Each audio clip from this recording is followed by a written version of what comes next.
गणेशाय नमः। नमस्कार बंधुगण, जय जगन्नाथ। आज हेउछि शुक्रवार। आसंतो किछि समय हेउ पछे संतोषी माता पुराण निश्चय शुणंतो।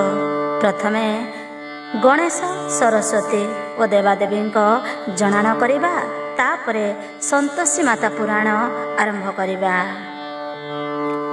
जय जय गणनाथ गौरी नंदन,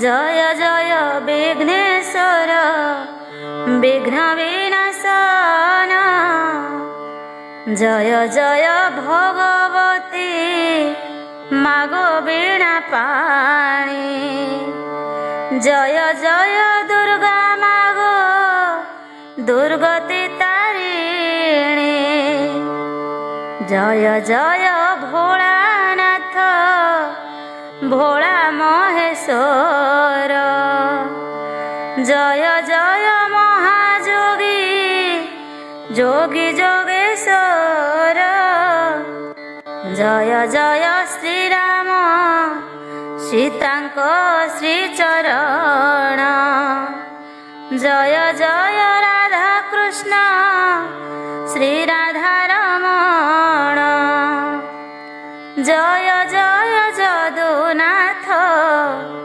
जसोदानंदन,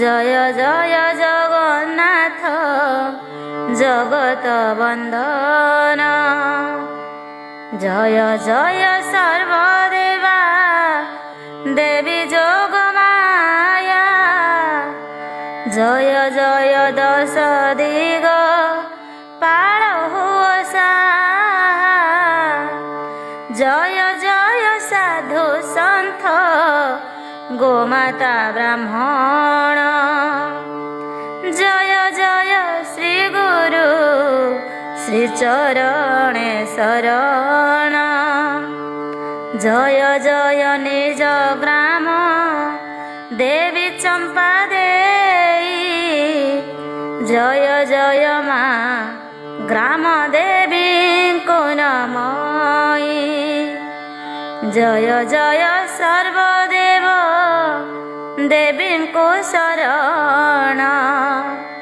जय जय माँ संतोषी मातांक चरण। संतोषी माता पुराण आजिर विषय रही गणेशंक गजबदन एवं शिव पार्वती मिलन। आनर से दिय मन आन मना नहीं, पूछती नारद पिता पासे खुशी होई, संतोषी पुराणे प्रभु विघ्न नाश कर, जन्म कहानी बखाणिले आगे मोर, गणनाथ जन्म परे जे गजबदन, होइला किपरि ताहाकु विस्तारिण, महासती शिव ठारू होइण विच्छेद, तप आचरणे गले नाही एथे द्वंद, परंतु तांको मिलन होइला किपरि, गणेश विवाह कथा कहिब आवरी, नारद वचन शुणी वेदपति बोले, परवर्ती कथा तू ही शुण आनंदरे, देशर महात्म्य एई संतोषी पुराण, एथिरे जा पचारिलु कहे ताहा शुण, महासती पार्वती गुहार मध्यरे, तप आचरण कले आनंद मध्यरे, जन्म होई गणनाथ जाग्रत प्रहरी, होइण रहिले गुंफा दुआरे दुआरी, महासती गुंफा मध्ये दिवस रजनी, शिव शिव बोली भजन करिले गुणी, शिव छड़ा अन्य किछि तुंडे ठाकुराणी, न धरिले शिव नाम सदा हेले पुणी, ଶିବ ନାମ ସର୍ବଦା ଜପି ତପସ୍ୱିନୀ କିଷ୍କିନ୍ଧ୍ୟାଗିରି ଗୁହାରେ ରହିଲେ ତକ୍ଷଣୀ। ଏଣେ ଗୁମ୍ଫା ଦ୍ୱାରେ ବୀର ଗଣେଶ କିଶୋର ଯଷ୍ଟି ହସ୍ତେ ହୋଇଥାଏ ସେ ଦୁଆର ପାଳ। ଭଲ ମନ୍ଦ ଖବର ଓ ଅନ୍ତର ଭବାନୀ ଦେଇଥାନ୍ତି ଜୟା ଆଉ ବିଜୟା ଯେବେଣୀ। ସଦାଶିବ କୈଳାସରେ ଥାନ୍ତି ଯେ ଏକାକୀ ମଝିରେ ମଝିରେ ଶିବ ନାମ ଧରୁଥାନ୍ତି। ନାରୀ ଓ ପୁରୁଷ ଦୁଇ ଗୋଟିଏ ବୃନ୍ତରେ ଯୋଡ଼ିଏ କୁସୁମ ପରିଥାନ୍ତି ଆନନ୍ଦରେ। ସେଥିରୁ ଗୋଟିଏ ଯେବେ ହୁଏ ଚୟନ ଅନ୍ୟକ ଝାଉଁଳି ପଡ଼େ ଏହା ସତ୍ୟ ଜାଣ। ନାରୀ ବିନା ପୁରୁଷ ଯେ କଦାପି ଜୀବନ ଧରି ନ ପାରଇ ଏହା ଶାଶ୍ୱତ ବଚନ। ପୁରୁଷ ବିନା ସେ ନାରୀ ହୁଏ ଆକୁଳିତ ଦେବଦେବୀ ମଧ୍ୟ ଦେଖ ମିଥ୍ୟା ବା ସତ୍ୟ। ଶିବ ତେଜି ପାର୍ବତୀଙ୍କୁ ମଦନ ସରରେ ଘାରି ହେଉଥାନ୍ତି ଏକା ଏକା କୈଳାସରେ। କିପରି ଭାବରେ ପୁଣି ଦେବୀ ପାର୍ବତୀଙ୍କୁ ଲଭିଲେ ଚିନ୍ତନ୍ତି ଶିବ ମନକୁ ମନକୁ। ଏହିପରି ସଦା ଚିନ୍ତା କରୁଥାନ୍ତି ମନେ କିଷ୍କିନ୍ଧ୍ୟା ଗୁହାରେ ଦେବୀ ଡାକୁଥାନ୍ତି ଏଣେ। ଏକ ଦିନେ ତପ ଲାଗି ପ୍ରଭୁ ମହେଶ୍ୱର କୈଳାସ ଠାରେ ବସିଥାନ୍ତି ଯେ ଆବର। ଓମ୍ ନମ ଶିବାୟ ବୋଲି ପାର୍ବତୀ ଆହ୍ୱାନ ଶୁଭିଲା ସଦାଶିବଙ୍କୁ ହୋଇଲା ଶ୍ରବଣ। ବିଳମ୍ବନ କରି ଦେବ ଡାକି ଅନୁଚରେ ପଶିଲେ କ ଡାକୁ ଅଛି ଶୁଣରେ ସତରେ। ଚାଲିଗଲେ ଅନୁଚରେ ଖୋଜିବା ସକାଶେ ସଦାଶିବ ତପ ଲାଗି ପୁନର୍ବାର ବସେ। ପରନ୍ତୁ ନମ ଶିବାୟ ବାଣୀ ପୁନର୍ବାର ଶୁଣି ସଦାଶିବ ହୋଇ ପଡ଼ିଲେ ଅସ୍ଥିର। ଭଲ କରି କର୍ଣ୍ଣ ପଥେ ଶୁଣିଲେ ସେ ଡାକ ପାର୍ବତୀର କଣ୍ଠ ନିଃସୃତ ଯେହି ଭାଷ। ଜାଣିଲେ ସେ ତତ କାଳେ ଶୂଳକୁ ଭୂମିରେ କାନନ ଖେପିଣ ଜାଣ ପ୍ରହାର ଯେ କଲେ। ଦେବୀ ବସୁନ୍ଧରା ବକ୍ଷେ ବଜାନ୍ତେ ପ୍ରହାର ଜାଣିଲା ରାଗି ଅଛନ୍ତି ପ୍ରଭୁ ମହେଶ୍ୱର। ତକ୍ଷଣ ଧନୁ ରୂପରେ ଶିବଙ୍କର ପାଶେ ପହଞ୍ଚିଣ ପ୍ରଣିପାତ ଢାଳଇ ମହେଶେ। ବୋଇଲା ପିନାକି କେଣେ କରିଅଛି କ୍ରୋଧ କୁହ ମତେ ବୁଝାଏ ନ ହୋଇ କରି ବୋଧ। ଶୁଣିଣ ବାସୁକି ଗିର ପ୍ରଭୁ ମହେଶ୍ୱର ବୋଇଲେ ତୁ ପୁଛ ଅଛୁ ଆସି ମତେ ଗିର। ପଚାରିଲୁ ମତେ ଯଦି ଶୁଣ ମୁଁ କହୁଛି ବହୁଦିନ ହେଲା ଉମା ମତେ ଯେ ଛାଡ଼ିଛି। ଶୁଣି କରି ଏଇ କଥା କହେ ବସୁନ୍ଧରା ଅନତି ଦୂରରେ ଛନ୍ତି ଠାକୁରାଣୀ ପରା। କହୁଛନ୍ତି ସଦାଶିବ ଯେ ବସୁମତୀକୁ ଅଛି ସତୀ କେଉଁଠାରେ ଜାଣିଛୁ କି ତାକୁ। ଜାଣିଥିଲେ ଅବିଳମ୍ବେ କହ ଗୋ ବୁଝାଇ ପୁଣି ପୁନର୍ବାର ଯାଇ ଆଣିବି ଫେରାଇ। ବୋଲେ ବସୁନ୍ଧରା କ୍ରୋଧ ଭରେ ଠାକୁରାଣୀ ଲଭିବାକୁ ଆପଣଙ୍କୁ करे तप पुणी किष्किंध्यागिरी गुहारे करुछन्ति तप जानी नहीं आना मोहि अधिक किंचित गले निश्चय किष्किंध्या को देवी सहित देखा हेब मन मोर कहूछि निश्चित शुणी बारता देव बोलती बासुकी फेरी जाओ निज गृहे होई तू ही सुखी मुहि व्यवस्था जाऊछि करिबि हार पठाइबि किष्किंध्या को मोर अनुचर चलीगला शिव ठारू मेलाणी मागिण बसुमती परे नंदी भृंगी को तक्षण डाकिण आदेश देले ध्वंसकारी हर किष्किंध्यागिरी को तुम्भे चल रे सतर सेठारे अछि मोर प्राणर कामिनी गिरिराज सुता महादेवी ठाकुराणी एही परिवार्ता मान शुणी अनुचर बेनी जन किष्किंध्या को होइले बाहार पितृशिव आदेश को घेनी बेनी भाई पार्वती ठाव करणे गले जे पळाई सदाशिव तांको पथ चाहिण रहिले निश्चित पार्वती आजी आसीब भाविले कपाल लिखन केबे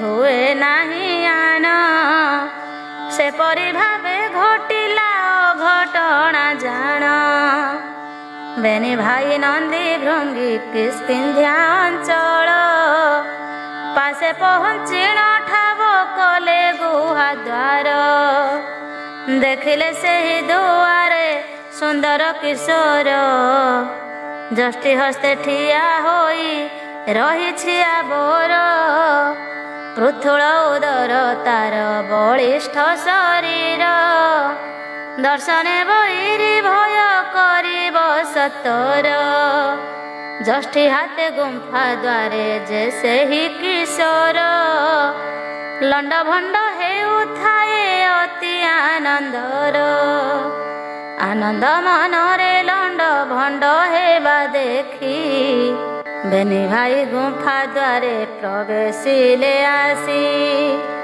अभ्यंतरे जीवा पाई आरंभ करिले तहु गणनाथ बेनी को जे बाधा देले बोइले भीतर को जे जाई न पारिब गले मातांकर तपे निश्चय विघ्न हेब ए बारता शुणी करी नंदी भृंगी बेनी बोइले रे शिव पुत्र न अछंती जानी शिवଙ୍କ आदेश आम्भे गुहा अभ्यंतरे जीव निश्चय के कारणे बाधा दियो बारे कहती गणेश आरे पिनाकी कुमर शुण मुहि कहूछि जहा वार्ता मोर गुहा द्वार जगी अछि जननी आदेशे न जाई पारिब जान जीविनी आदेशे द्वारपाल मुहि निश्चय करम मोर पालन करिबि निश्चय शपथ ए मोर मो माता देश जदि न दे बेटी जान न जाई पारिब गुहा अभ्यंतरे पुण अन्यथारे जुक्ति आउ मो सहन कर फेरी जाओ जेउ स्थान आसीछ सतर एक शिशु ठारू एही वार्ता को शुणिण कि करिबे बेनी भाई बोइले तक्षण बेनी भाई कथाबार्ता हेले क्षणी पाने चखाइण देवा टोका कोटी जाणी एते बोली धनिक जे बोले गणेश को न डरी गणेश प्रति उत्तर ताहा ଦେବାରୁ ନନ୍ଦୀ ଓ ଭୃଙ୍ଗୀ ସହିତେ ଗଣେଶ ଲାଗିଲା ସମର ଜାଣ ହେଲେ ଆତଙ୍କିତ। ନନ୍ଦୀ ଭୃଙ୍ଗୀ ଛତ୍ର ଭଙ୍ଗ ଦେଇ ପଳାଇଣ ଗଲେ ସଦାଶିବ ପାଶେ ସେହି ବେନି ଭ୍ରାତା। ବୋଇଲେ ଶିବଙ୍କୁ ଦୁଃଖେ ଅଘଟଣ କଥା ଛାର ଶିଶୁ ପାଶେ ହେଲୁ ଆମ୍ଭେ ପଦ୍ମଜୟ। ଏଥକୁ କରିବୁ କିସ କୁହ ହେ ଉପାୟ। ଦ୍ୱାରପାଳ ଭାବେ ଏକ କିଶୋର କୁମାର ଗୁହାଦ୍ୱାର ପାଶେ ଠିଆ ହୋଇଛି ଶଙ୍କର। ଏ ବାରତା ସଦାଶିବ ଶୁଣି ତତ୍କ୍ଷଣ ଶିବସେନା ଘେଣି ଯାଅ ଏ ମୋର ବଚନ। କଳେ ବଳେ କୌଶଳେ ସେହି ନ ଶିଶୁକୁ ହତ୍ୟା କରି ସାକ୍ଷାତ ଯେ କର ପାର୍ବତୀକୁ। ଶୁଣିଣ ଏହି ବାରତା ନନ୍ଦୀ ଆଉ ଭୃଙ୍ଗୀ ସୈନ୍ୟଗଣ ସାଥେ ଧରି ଗଲେ ହେଲେ ଜଗି। ଲାଗିଲା ସେ ଗୁହା ଦ୍ୱାରେ ଲଢ଼ାଇ ସତର ଛତ୍ରଭଙ୍ଗ ପୁନର୍ବାର ଦେଲେ ସୈନ୍ୟ ଦଳ। ଫେରି ଆସି ସଦାଶିବ ପାଶେ ସର୍ବଗୀର ବୋଇଲେ ଯେବେନି ଭାଇ ବୁଝାଇ ସତର। ଶୁଣି ମହେଶ୍ୱର ଅତି କୁପିତ ହୋଇଲେ ଷଣ୍ଢା ପରିବେନି ଭାଇ ଆସିଲ ବୋଇଲେ। ଛାର ଶିଶୁ ପାଶେ ତୁମ୍ଭେ ଦୁଇ ବୀର ଜାଣ ପରାଜୟ ଲୋଭି ଆସ ନାହିଁ ଅପମାନ। ଏଥକୁ ବିଚାର ଏହା ମୁହିଁ ଯେ ନିଶ୍ଚୟ ଯାଇ ସେ ଛାର ଶିଶୁକୁ ଦେବି ପରାଜୟ। ଏତେ ବୋଲି ସଦାଶିବ ନେଇ ସୈନ୍ୟଗଣ ଗୁହାଦ୍ୱାରେ ପହଞ୍ଚିଲେ ଯେ ଖୁସି ହୋଇଣ। ସୈନ୍ୟଗଣ କଥା କିସ କହିବି ଆବରେ କାହସ୍ତରେ ଖରବାଳ କାହସ୍ତେ ମୃଗର। କିଏ ପୁଣି ଗଦା ଧରି ଆସିଛି ସାଥିରେ ଧନୁ ପୁଣି ବର୍ଚ୍ଛା ଆଉ ଢାଲ ସଙ୍ଗତରେ। ଟହ ଟହ ହୋଇ ହସ ହସୁଥାନ୍ତି ସର୍ବେ ଯେମନ୍ତ ବୀର ଗଣ ହେ ଦେଖି ନାହିଁ ଲବେ। କିଏ ମୁଢ଼େ ମୁଢ଼େ ନିଶ ବାହାସ୍ଫୋଟ ମାରେ ବୋଲୋଇ ମାରି ମୁଁ ଦେବି ଏକା ବିଧା କରେ। କିଏ ବୋଲେ ଶିଶୁଟିକୁ ବାନ୍ଧି ପକାଇବି କିଏ ବୋଲେ ଯଷ୍ଟି ଘାତେ ତାହାଡ଼ ଭାଙ୍ଗିବି। ଏମନ୍ତ ଭାବରେ ସର୍ବେ ମାରି ବାହାସ୍ଫୋଟ ଗୁହାଦ୍ୱାର ନିକଟରେ ହେଲେ ଉପଗତ। ସଦାଶିବ ଶ୍ରୀ ଗଣେଶ ପାଶକୁ ଯାଇଣ ବୋଲୋଇ ବାଳକ କିଏ ତୋହି କହ ପୁଣ। ନ ଡରିଣ ଶ୍ରୀ ଗଣେଶ ବୋଲନ୍ତି ସତର ମନେ ରଖ ଏହି ସ୍ଥାନେ ଅଟେ ଦ୍ୱାରପାଳ। ହସିଲେ ଗଣେଶ କଥା ଶୁଣି ମହେଶ୍ୱର ବୋଇଲେ ମାନିଲି ଜାଣ ତୁହି ଦ୍ୱାରପାଳ।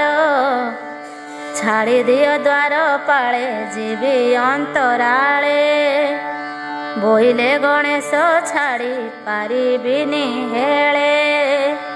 ବ୍ରହ୍ମା ବିଷ୍ଣୁ ମହେଶ୍ୱର କାହାକୁ କଦାପି ଛାଡ଼ିଦେବା ଲାଗି ମାତା ଅଜ୍ଞା ମନ ଅଛି। ଗଣେଶର କଥା ଶୁଣି ପ୍ରଭୁ ବ୍ୟାଘ୍ରାମ୍ବର ଶୁଣରେ ବାଳକ ମୋର ଏହା ସତ୍ୟ ଗୀର। ପରମେଷ୍ଠି ବୃଦ୍ଧ ପୁଣି ଶାନ୍ତ ନାରାୟଣ ପ୍ରଳୟକାରୀ ଅଟଇ ଏହି ରୁଦ୍ର ଜାଣ। ତେଣୁ କରି ରୁଦ୍ର ନିଶ୍ଚୟ ଯିବ ଭିତରକୁ ଭଲେ ଭଲେ ଛାଡ଼ି ଦିଅ ଜାଣି ମୋ ଗିରକୁ। ଭଲ ମନ୍ଦ କଦାପି ମୁଁ ଯିବାକୁ ନ ଦେବି। ଛାଡ଼ିଲେ ମୋ ମାତୃଦ୍ରୋହୀ ନିଶ୍ଚିତ ହୋଇବି। କିଏ ମାତା କିଏ ପୁଣି ନ ଜାଣଇ ଶିବ। ଭଲ ଦଶା ଥିଲେ ଶୀଘ୍ର ପଥ ଯେ ଛାଡ଼ିବ। ତଥାପି ଗଣେଶ ନିଜ କର୍ତ୍ତବ୍ୟ ଅଟଳ। ରହିବା ଦେଖିଣ ଶିବ କଲେ ବହୁ ଗୋଳ। ବୋଇଲେ ବାଳକ ଯଦି ନ ଛାଡ଼ିବୁ ପଥ। ଭାଗ୍ୟ ତୋର ବାମ ଜାଣ କହେ ଭୂତନାଥ। ବୋଇଲେ ଗଣେଶ ଶିବ ବାସ୍ଫୋଟ ଶୁଣି। ଶକ୍ତି ଥିଲେ ସମରକୁ କରମ ଦଇନି। ସମରେ କରିଲେ ଜୟ ଯିବ ଭିତରକୁ। ନହିଲେ ନିଜ ସ୍ଥାନକୁ ଯାଅ ଶିବ ଶମ୍ଭୁ। ଛାର ବାଳକ ମୁଖରେ ସମର ଆହ୍ୱାନ। ଶୁଣି କରି ସଦା ଶିବ ଚିନ୍ତିଲେ କରମ। କି କରିବା ଉଚିତ ଯେ ହେବ ଏହିଠାରେ। ପରନ୍ତୁ ଗଣେଶ ଯୁଦ୍ଧ ଡାକରାକୁ ବାରେ। ଦିଅ ସର୍ବଦା ଦେଖି ଶିବ ଯୁଦ୍ଧ କଲେ। ପରାଜୟ ଗ୍ଳାନି ନେଇ କୈଳାସ ଫେରିଲେ। କୈଳାସରେ ପହଞ୍ଚିଣ ପ୍ରଭୁ ମହେଶ୍ୱର। ଚିନ୍ତିଲେ କିପରି କରିବେ ଯୋଗ୍ୟ ବ୍ୟବହାର।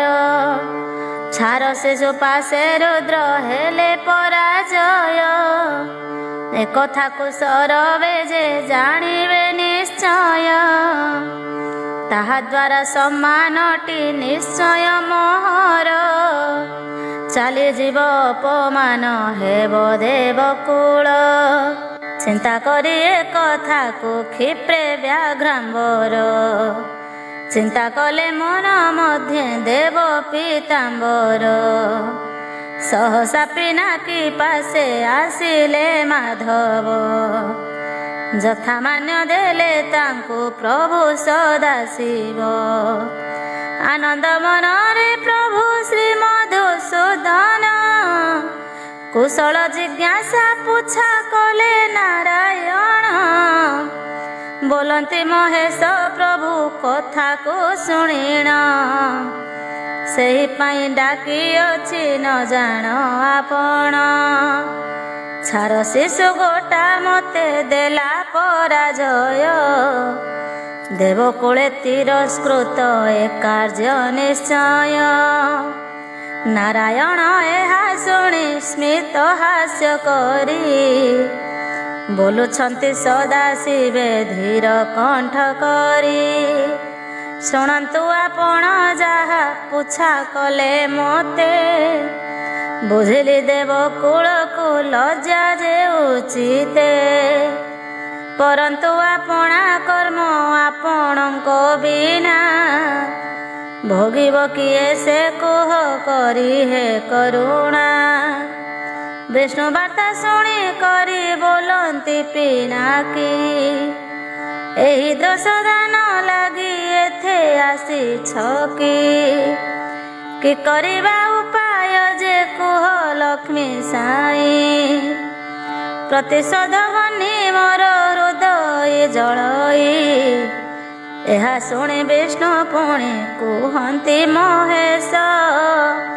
ସେହି ଶିଶୁ ମହାଶକ୍ତି ଅଧିକାରୀ ଯେ ସେ। ପ୍ରଥମ ଶକତି ଅସଂଖ୍ୟ ବାହୁଶାଳିନୀ। ଦ୍ୱିତୀୟଟି ମହାସୁଖ ଶିବ ଥାଅ ଜାଣି। ପ୍ରଦାନ କରିଅଛନ୍ତି ସତୀ ପାର୍ବତୀ। ପୁତ୍ର ପରେ ମାୟା ତାଙ୍କ ବହୁତ ଯେ ଅଛି। ଯାହା ହେଉ ପଛେ ତୁମ୍ଭେ ଆଜ ଦୟା କର। ଯେପରି ଭାବରେ ନାଶ ହେବ ସେ କୁମର। ଏହା ଶୁଣି ବୋଲେ ବିଷ୍ଣୁ ଚାଲନ୍ତୁ ସରବେ। ଯୁଦ୍ଧ ଆୟୋଜନ ପୁଣି କରିବା ମୁଁ ଭାବେ। କରିବ ସମର ତୁମ୍ଭେ ରହିବି ମୁଁ ପଛେ। ଶୂଳ ପହାରିବା ମାତ୍ରେ ମରିବ ସେ। ଏହିପରି କଥାବାର୍ତ୍ତା ହୋଇ ବିଷ୍ଣୁ ଶିବ ଯୁଦ୍ଧ କରିବା ସକାଶେ ଚାଲିଲେ ଜାଣିବ। ଗଣେଶ ପାଖରେ ସର୍ବେ ପହଞ୍ଚିବା କ୍ଷଣି ଅଟ୍ଟହାସ କଲା ସେହି କିଶୋର ଯେ ପୁଣି। ଭାବଇ ମନରେ ଅଲାଜୁକ ଦଳ ଯୁଝିବାକୁ ଆସିଛନ୍ତି ସାଥେ ପୁଣି ମୋର। ପୁନର୍ବାର ପରାଜୟ ଗ୍ଳାନି ନେଇ ସର୍ବେ ମୋର ପାଖରୁ ନିଶ୍ଚିତ ସମରେ ଫେରିବେ। ଏମନ୍ତ ଭାବେ ଭାବନା କରୁଥିବା କାଳେ ପହଞ୍ଚିଣ ସଦାଶିବ ଯୁଦ୍ଧ ଡାକ ଦେଲେ।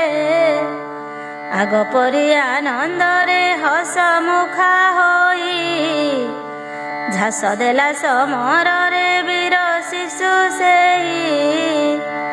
କିଛି କାଳ ଘମା ଘୋଟ ଲଢ଼େଇ ହୋଇଲା ବେଳ ଜାଣି ବିଷ୍ଣୁ ମୁଖ ସହସା ଶୁଭିଲା। ବିସ୍ତାର କରୁଛି ମାୟା ମୁହିଁ ପଞ୍ଚାନନ ସମରଣ କରି ମୋର କୁହା କଥା ମାନ। ବିଧ କରି ଶୂଳ ଶିଶୁ ଶିରକୁ ଅଲଗା କର କର ସଦାଶିବ ଶିର ମାଡୁ ଜାଗା। ନାରାୟଣ ବାର୍ତ୍ତା ଶୁଣି ଦେବ ଶୂଳ ପାଣି ପ୍ରହାର କରିଣ ଶୂଳ ବୋଇଲେ ତକ୍ଷଣି।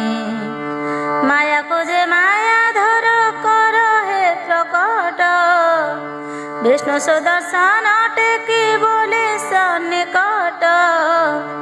ମୃତ୍ୟୁ ସେହି କିଶୋରର ହେଲା ବ୍ୟାଘ୍ରାମ୍ବର। ଏବେ ଯାଅ ନିଜ କର୍ମେ ହେଲି ମୁଁ ବାହାର। ଏତେ ବୋଲି ନାରାୟଣ ଚାଲିଗଲେ ଦୂରେ ବସିଣ ଗରୁଡ଼ ପୃଷ୍ଠେ ଆକାଶ ମାର୍ଗରେ। ଶିବ ତତ୍କ୍ଷଣ କାଳ ବିଳମ୍ବ ନ କରି ପାର୍ବତୀ ପାର୍ବତୀ ଡାକି ଗଲେ କ୍ଷିପ୍ର କରି। ଗୁହା ମଧ୍ୟରେ ପାର୍ବତୀଙ୍କୁ ଦେଖି ବ୍ୟାଘ୍ରାମ୍ବର ଦୃଢ଼ ଆଲିଙ୍ଗନ ବଦ୍ଧ କରିଲେ ସତର। ଏତେ ଦିନେ ମୋ କାମନା ହୋଇଲା ପୂରଣ କୁହପତି ଗୁହା ଦ୍ୱାରେ ବାଳକଟି ପୁଣ। ନ କହିଲି କିବା ତୁମ୍ଭଙ୍କୁ ବାଧା ନ ଦେଲା ଏହା ଶୁଣି ଭୂତପତି ବୋଲେ ଶୁଣ ଲୀଳା। ତା ଲାଗି ଖଣ୍ଡ ପ୍ରଳୟ ହୋଇଲା ସମର ଶେଷେ ମାରି ତାହାକୁ ମୁଁ ଆସିଲି ଭିତର। ଏହା ଶୁଣି ମହାସତୀ ବିକଳ ବିକଳ ମୋ ପୁତ୍ରକୁ ଶୂଳ ମୁନେ ପ୍ରଭୁ ବଧ କଲ। କହି ଭୂମି ସାଇ ହେଲେ ଗିରିରାଜ କନ୍ୟା ଆଚମ୍ବିତ ହୋଇଗଲେ ସଦାଶିବ ସିନା। ଉଠାଇ ନିଜ ଜାୟାକୁ ବୋଇଲେ ପରି ହେଉଛ କିସ କାରଣେ କୁହ ଗୋଆବରି। ବୋଲନ୍ତି ପାର୍ବତୀ ତୁମ୍ଭେ ଯାକୁ ଗୁହା ଦ୍ୱାରେ ବଦ୍ଧ କରି ଆସିଲ ଏହି ଗୁହା ଭିତରେ। ସେ ଅଟଇ ଆମ୍ଭ ପୁତ୍ର ନ ଜାଣି ତାହାକୁ ହତ୍ୟା କଲ ମୁଁ ଆଉ ନ ରଖିବି ପ୍ରାଣକୁ। ଶୁଣି ଏହା ଭୂତପତି ଦେଖି ସତୀ କାନ୍ଦ ବିଚଳିତ ଚିତ୍ତେ ଚିନ୍ତା କଲେ ମହାବୃନ୍ଦ। ବୁଝାଇ ସୁଝାଇ ସତୀଙ୍କୁ ସଙ୍ଗତେ ଘେଣି ଗୁହା ଦ୍ୱାରେ ଆସି ପହଞ୍ଚିଲେ ତତ୍କ୍ଷଣି। ଗୁହା ଦ୍ୱାରେ ପହଞ୍ଚିଣ ଦେଖିଲେ ସେ ବେନି ଶିର ନାହିଁ ଶରୀରଟି ପଡ଼ିଛି ତକ୍ଷଣି। ଦେଖି ଏହା ମନ ମଧ୍ୟ ଚିନ୍ତି ସଦାଶିବ ନନ୍ଦୀ ଭୃଙ୍ଗିବେ ନିଜନେ ପଶିଲେ ଯେ ଭବ। ପଶ୍ଚିମ ମୁଖା ହଇଣ ଯେଉଁ ପ୍ରାଣୀ ଗୋଟି ଶୋଇଥିବ ତାର ଶିର ଆଣ କ୍ଷିପ୍ରେ କାଟି। ମନେ ରଖ ସଦ୍ୟଜାତ ହୋଇଥିବ ସିଏ ମାତା ଉତ୍ତର ଦିଗକୁ ମୁଣ୍ଡ କରିଥାଏ। ଭଲ କରି ମନେ ରଖ ସଦ୍ୟଜାତ ପ୍ରାଣୀ ଶିର ଆଣିବ ଉତ୍ତର ଦିଗକୁ ଜନନୀ।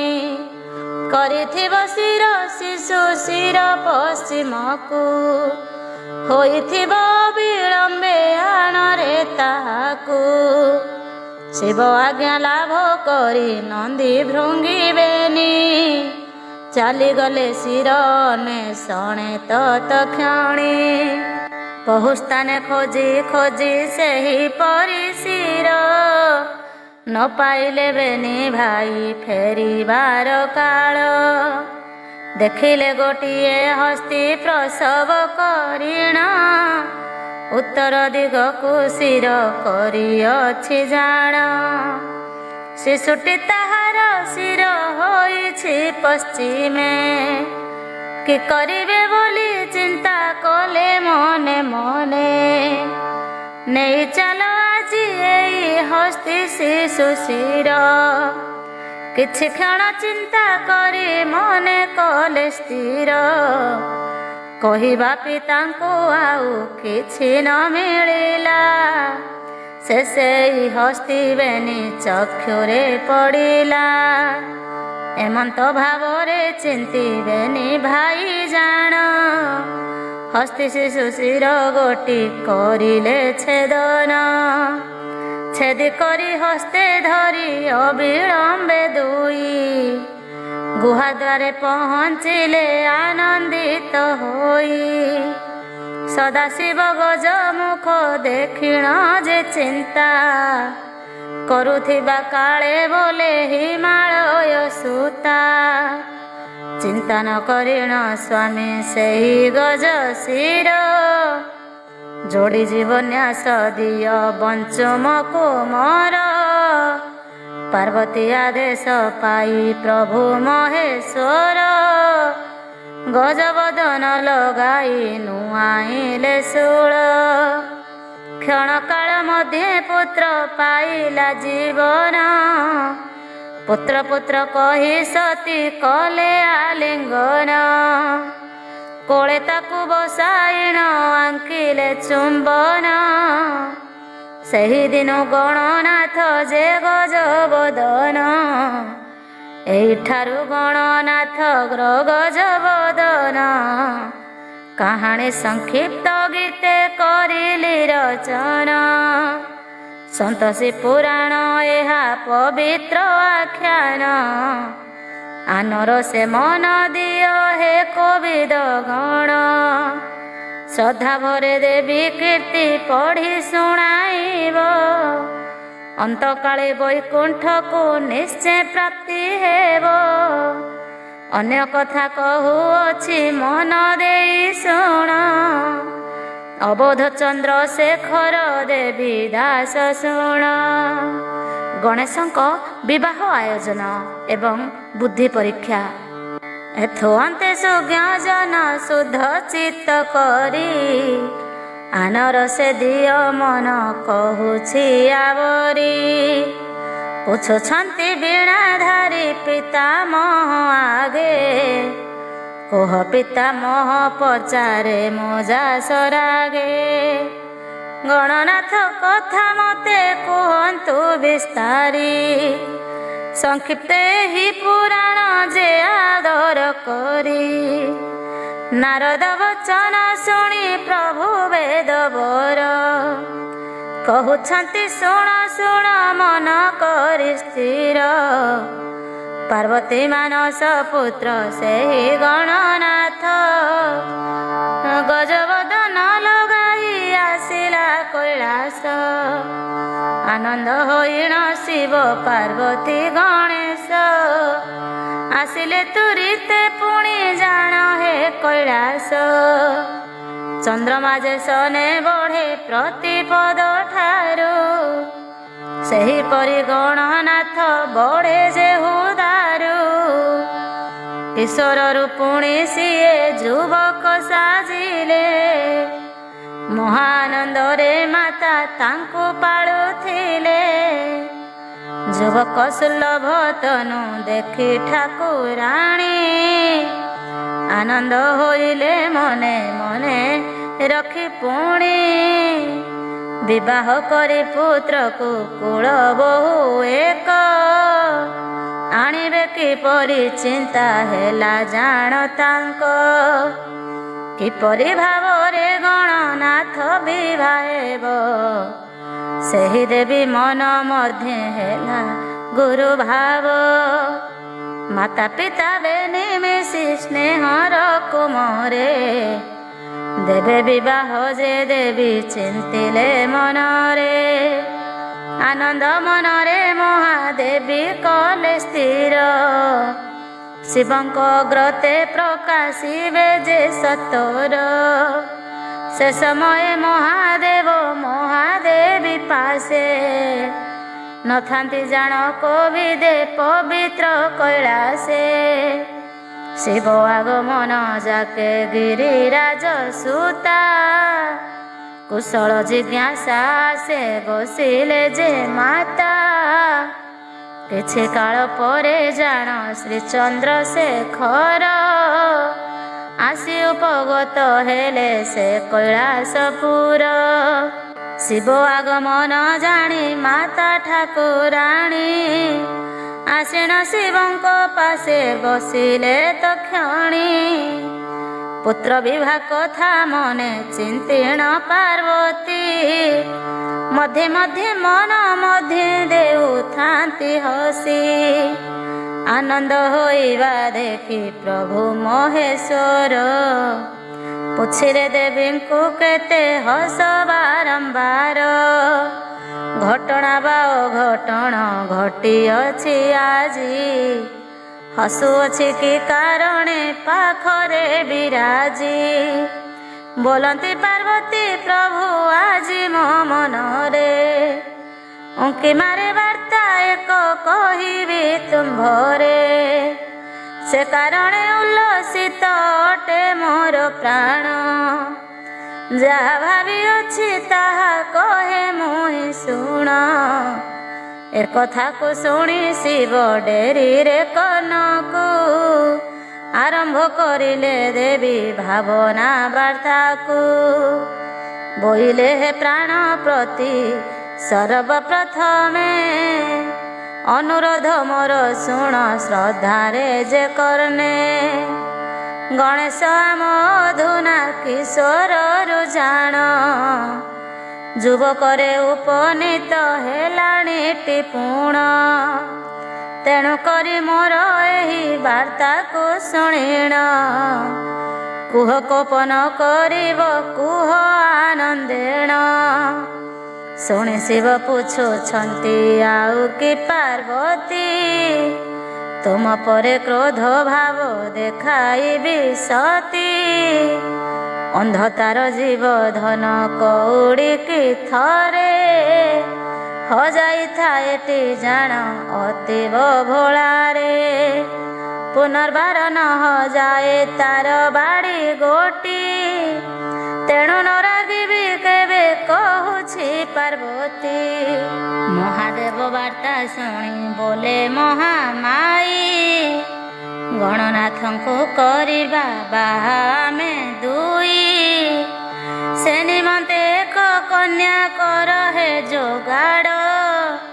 ଯୁବକ କୁମର ଆମ ହେଲାଣିଟି ବଡ଼। ତାର ସମ କନ୍ୟା ଏକ ତ୍ରିପୁରରେ ବୁଲି କର ହେ ଯୋଗାଡ଼ ମୋର ରଖି ତୁମେ ଅଳି।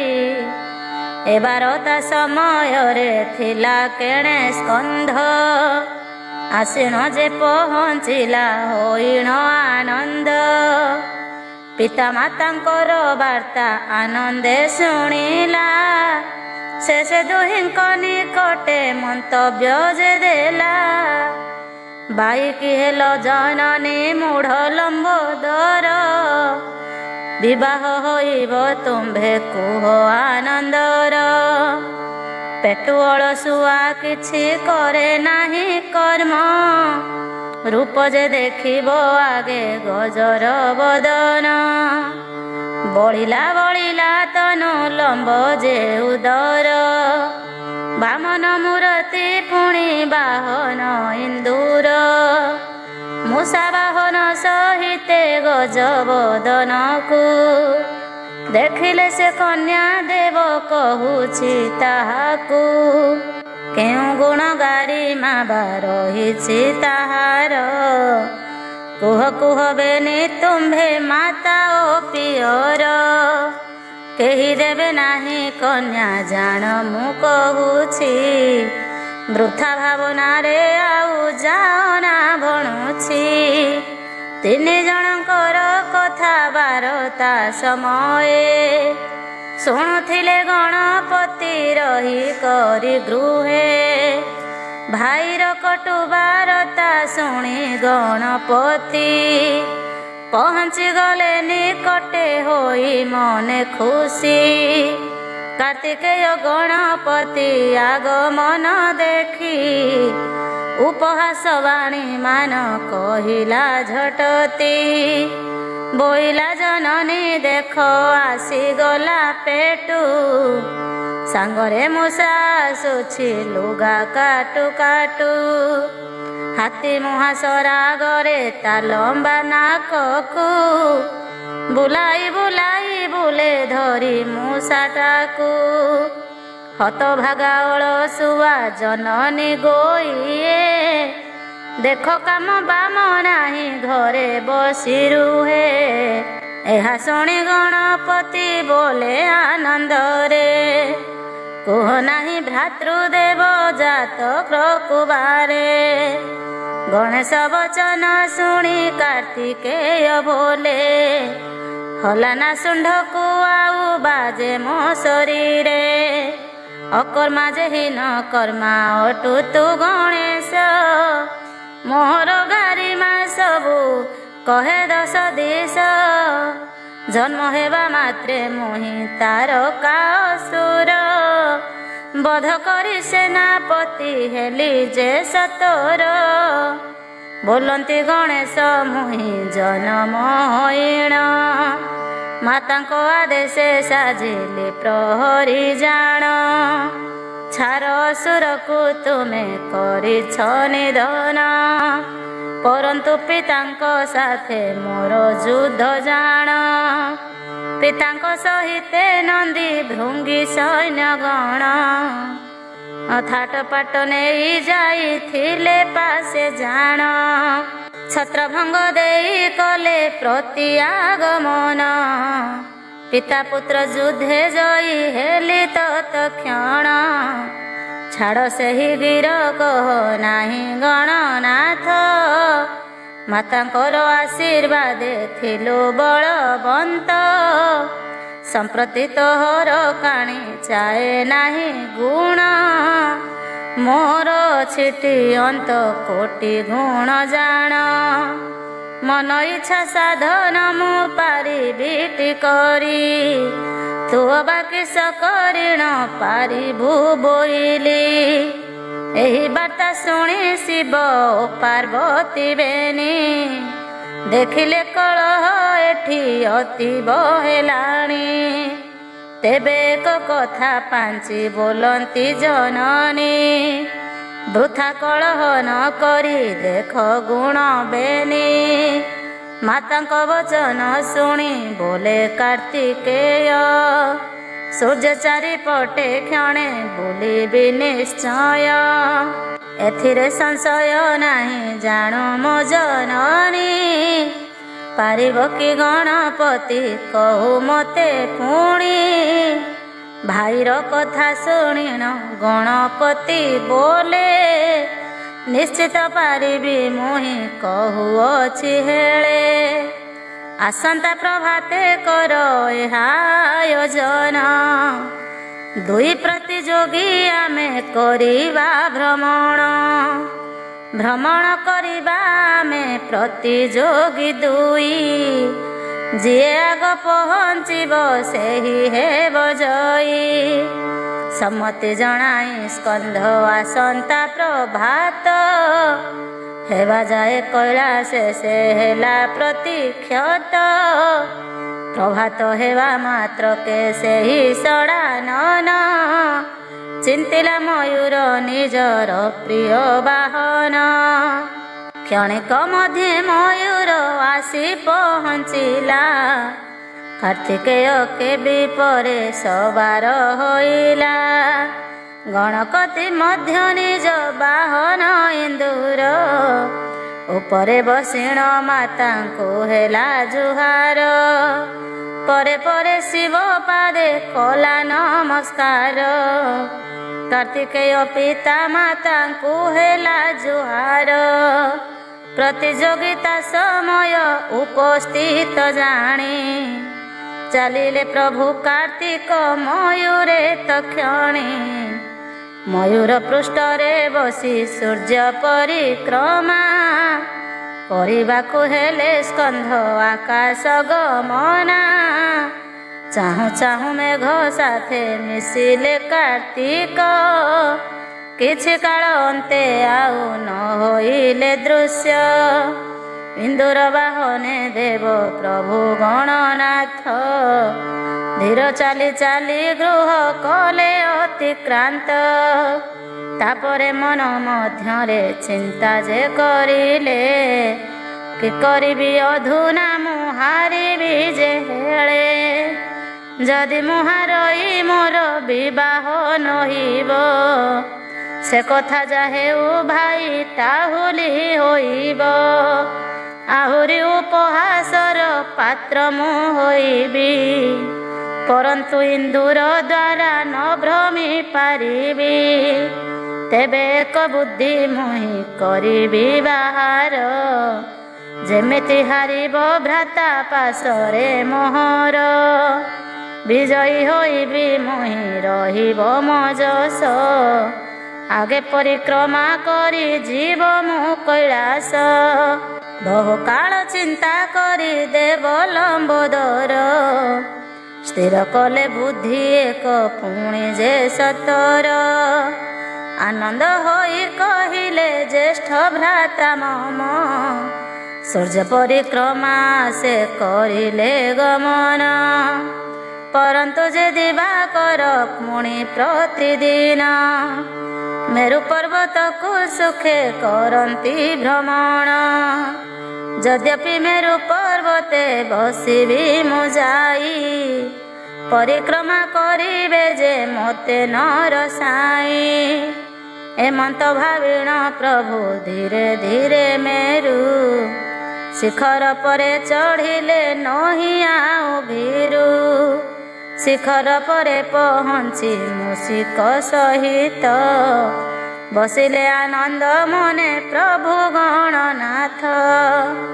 ଦୈନନ୍ଦିନ କାର୍ଯ୍ୟ ନିଜେ ପ୍ରଭୁ ଦିବାକର କରିବା ନିମିତ୍ତ ଆସି ତା ମେରୁ ଶିଖର।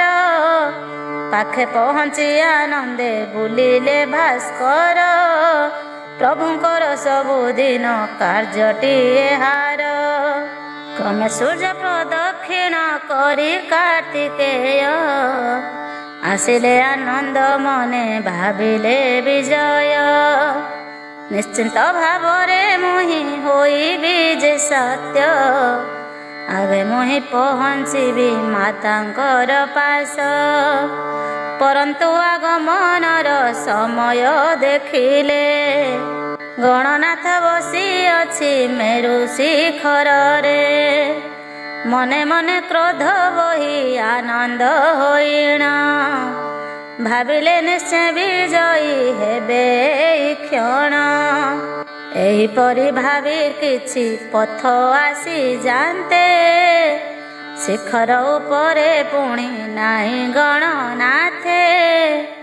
ଇନ୍ଦୁର ପୃଷ୍ଠରେ ବସି ଓହ୍ଲାଇଲେ ଧୀରେ ପିତାମାତାଙ୍କର ପାଶେ ଆଗେ ପହଞ୍ଚିଲେ। ପ୍ରଥମରେ ପହଞ୍ଚିଣ ବୋଇଲେ ଜନନୀ ସୂର୍ଯ୍ୟଙ୍କୁ ବୁଲାଇ ମାତା ଆସିଲେ କ୍ଷଣି। ପ୍ରଥମରେ ପହଞ୍ଚିଛି ମୁଁ ହେଲି ବିଜୟ ପରାଜୟ ହେଲେ ଆଜି ଭ୍ରାତା କାର୍ତ୍ତିକେୟ। ଏମନ୍ତ କାଳରେ କାର୍ତ୍ତିକେୟ ପରିକ୍ରମୀ ଜନନୀ ଜନନୀ ଡାକି ଆସିଲେ ତକ୍ଷଣୀ। ଜନନୀ ବୋଲନ୍ତି ଶୁଣ ଆରେ କାର୍ତ୍ତିକେୟ ଗଣନାଥ ପ୍ରତିଯୋଗିତାରେ ଯେ ବିଜୟ। একথা শুনি কার্তিক ক্রোধে ঘর ঘর কোপে অগ্নি শর্মা হয়ে গলা যে সতর।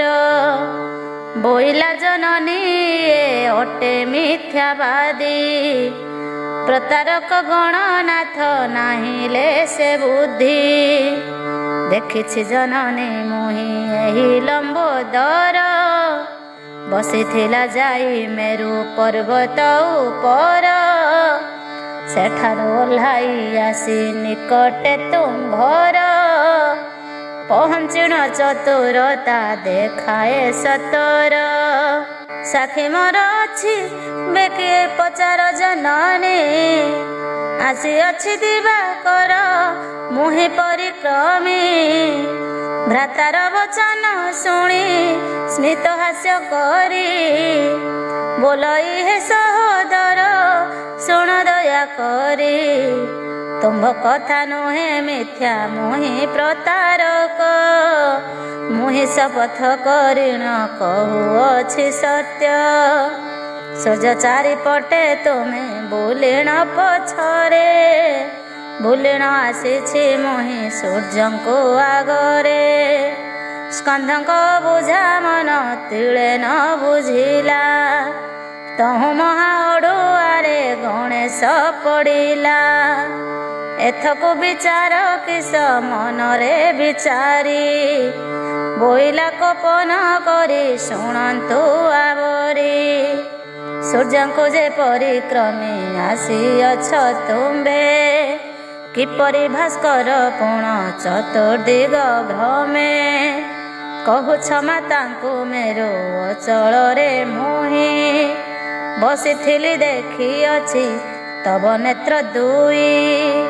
ପରନ୍ତୁ ଏତିକି ଜାଣ ଆହେ ସହୋଦର ପ୍ରତିଆଡ଼ ପ୍ରଦକ୍ଷିଣ ଯେ ମେରୁ ଶିଖର।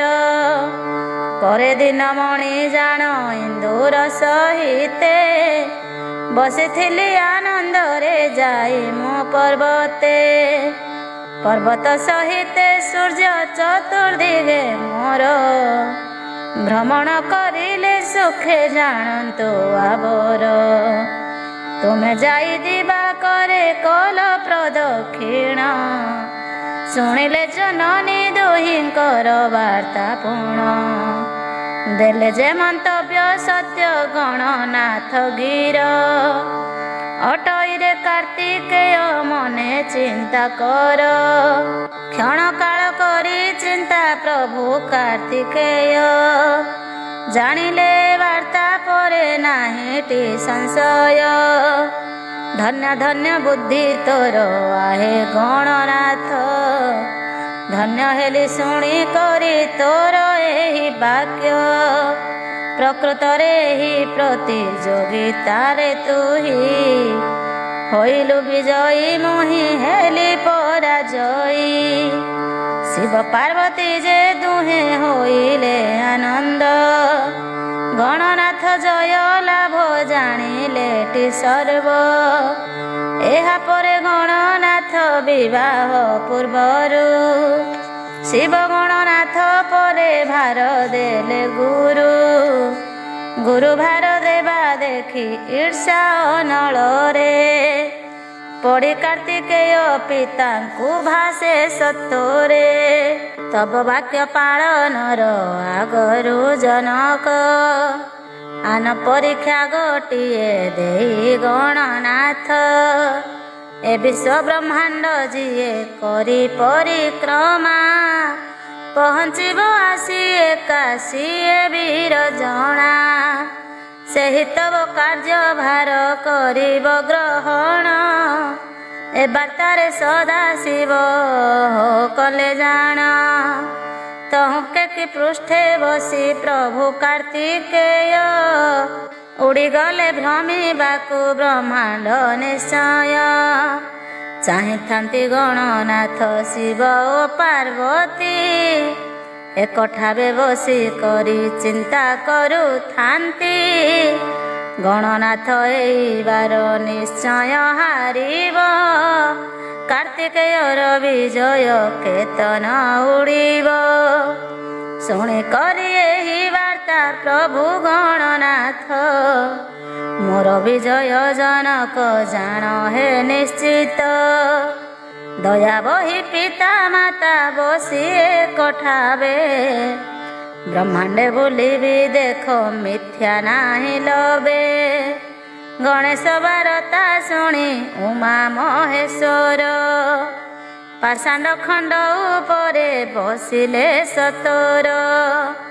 ତହୁଁ ଗଣନାଥ ନିଜ ବାହନ ଇନ୍ଦୁର, ସ୍ମରଣ କରିଲେ ବିଳମ୍ବନ କରି କାଳ।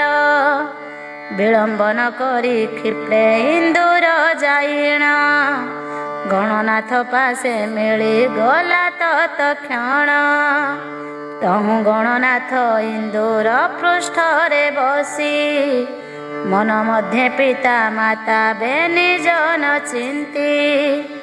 ବୋଇଲେ ଯେ ସହୋଦର ଆଗରୁ ସଂସାର, ଏକବାର କେଣେ ବୁଲି ବିମୁକ୍ତି ନିବାର। ଏମନ୍ତ ଭାବରେ କହି ସେହି ଲମ୍ବୋଦର, ଶିବ ପାର୍ବତୀ ଦୁହିଁଙ୍କୁ ଭ୍ରମିଲେ ତ୍ରିବାର। ତାପରେ ହସ୍ତ ଅଞ୍ଜଳି ଫୁଟେବେ ନିଅଗ୍ରେ, ଠିଆ ହୋଇ ବିଜୟୀ ମୁଁ ବୋଇଲେ ସରାଗେ। ହସି ହସି ସଦା ଶିବ ବୋଲନ୍ତି ଗଣେଶ, ବୋଲନ୍ତି ବିଜୟ ହେଲୁ କହରେ କେମନ୍ତ। କୈଳାସ ବାହାରି ତୁହି ଯାଇନୁ ପଦାକୁ, କିପରି ଭାବେ ବିଜୟୀ ବୋଲାଉ ମନକୁ। ହସି ହସି ଗଣନାଥ ବୋଲେ ଗୋପିୟର, ବୁଝିକି ନ ପାର ତୁମ୍ଭେ ମୋର ଏବେ ଭାର। ଏ ବିଶ୍ୱ ବ୍ରହ୍ମାଣ୍ଡ ଯାର ପାଦରେ ଖଟଇ, ସେହି ବିଶ୍ୱ ପିତା ମାତା ଅଟ ତୁମ୍ଭେ ଦୁଇ।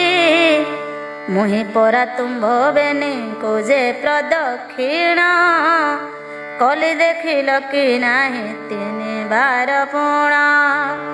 ଏହା ଶୁଣି ଉମା ଶିବ ପୁତ୍ରକୁ ତକ୍ଷଣ, କୁଣ୍ଢାଇ ବୋଇଲେ ଧନ୍ୟ ଗଣନାଥ ଧନ୍ୟ। ଧନ୍ୟ ତୋର ମତି ପୁତ୍ର ତୁ ହେଲୁ ବିଜୟୀ, ମୋର ବାକ୍ୟ ବର୍ତ୍ତମାନ ଯେ ଅନ୍ୟଥା ନୁହେଁ। ଏହା କହି କିଛି କାଳ ପୁତ୍ରକୁ ଅଙ୍କରେ, ବସାଇ ଚନ୍ଦ୍ରଶେଖର ଚାହିଁଲେ ଅଦୂରେ। ଅଦୂରେ ଆସୁଛି ଦେବ କାର୍ତ୍ତିକେୟ ପୁଣ, ପିତାଙ୍କ କୋଳେ ଦେଖିଲେ ସିଏ ଗଜାନନ। କେକିକୁ ଶୀଘ୍ର ଯିବାକୁ ଆଦେଶ ଯେ ଦେଲେ, ଶିବଙ୍କ ପାଶେ ପହଞ୍ଚି ଦୁଃଖରେ କହିଲେ। ଏଇବାର ଯେ ଜନକ ଗଣନାଥ ନିଶ୍ଚେ, ପ୍ରତାରଣା କରିଅଛ ଜଣାଯାଏ ମୋତେ। ବୁଝାଇ କହନ୍ତି ଶିବ ପ୍ରତାରିତ ସିଏ, କରିନାହିଁ ସତ୍ୟ ଜୟୀ ହୋଇଅଛି ସିଏ।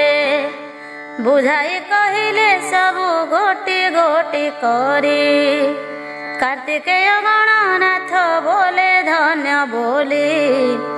ଧନ୍ୟ ଅଟେ ଗଣନାଥ ବୁଦ୍ଧି ହେ ପିୟର, ବଳ ବଡ଼ ନୁହେଁ ପିତା ବୁଦ୍ଧି ପାଶେ ସାର। ଏବାରତା କହି କରି ଶିବ ଉମା ସାଥେ, ଆନନ୍ଦ ହୋଇଲେ ଦେବ ସେହି ଗଣନାଥେ। ତାପରେ ପୂର୍ବ କଥା ନିଜେ ଠାକୁରାଣୀ, ବୋଲନ୍ତି ଗଣେଶ ମୋର ବିଭା କଥା ପୁଣି। କଣ ମନେ କଲ ତୁମ୍ଭେ କୁହ ହେ ବୁଝାଇ, ବିବାହ କରିବ ପୁତ୍ର ଆହେ ଭୂତ ସାଇ। ପାର୍ବତୀ ବଚନ ଶୁଣି ଅଳ୍ପ ସମୟ, ଚିନ୍ତିଲେ ଚନ୍ଦ୍ରଶେଖର ହେଲା ଯେ ସଂଶୟ। ବୋଇଲେ ପାର୍ବତୀ ତୁମ୍ଭେ କହିଲଟି ଯାହା, ବୁଝୁଅଛି ଆନନ୍ଦରେ ମନେ ରଖ ତାହା। ବିବାହ ବାରତା ଯଦି କଲ ଉତ୍ଥାପନ, ତେବେ ଦୁହିଁଙ୍କ ବିବାହ କରିବଟି ଜାଣ। ଜ୍ୟେଷ୍ଠ କନିଷ୍ଠ ବେନି ଏହି ବେନି ଜଣ, ଜ୍ୟେଷ୍ଠ କାର୍ତ୍ତିକେୟ କନିଷ୍ଠ ବିଘ୍ନ ନାଶନ। ତେବେ ସର୍ବପ୍ରଥମରେ ଜ୍ୟେଷ୍ଠର ବିବାହ, କରିବା କର୍ତ୍ତବ୍ୟ ଆମ୍ଭ ସତ୍ୟ କିବା ନୁହଁ। ଶୁଣି କରି ଠାକୁରାଣୀ ଶିବଙ୍କ ବଚନ, ଜଣାଇ ସମ୍ମତି ଗିର କହିଲେ ତକ୍ଷଣ।